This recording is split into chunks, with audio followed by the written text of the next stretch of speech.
Okay, in this video, we will go ahead and take a look at question number 17, which is a problem asking us to find out a pair of inverse functions.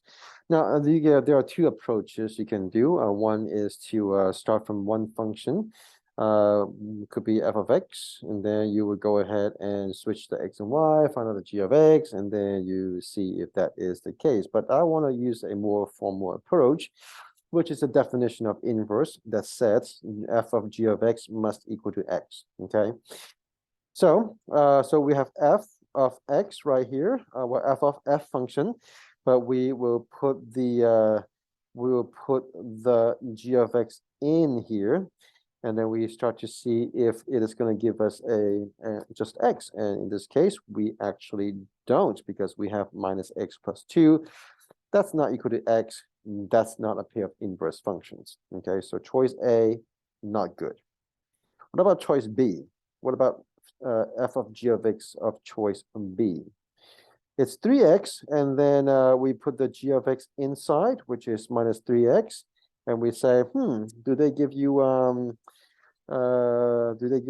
just x? And then we say, well, it actually gives us minus 9x. That is not x, and therefore it is also not a function.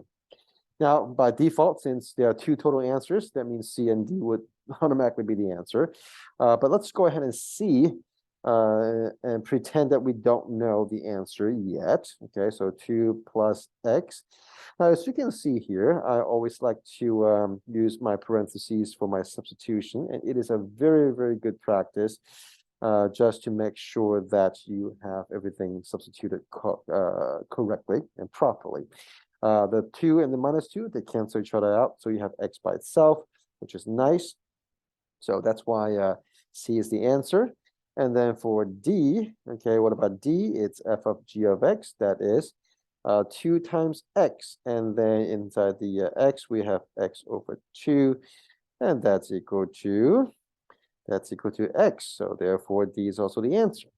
So that's how we find out how functions are inverses or not. Okay, we can verify it using the definition of inverse, and that is f of g of x. Okay, ultimately, when we say inverse functions, they are just inverse. They are just functions that can cancel out each other, just like how this square and square root, they cancel each other out, right? Because they are inverse functions.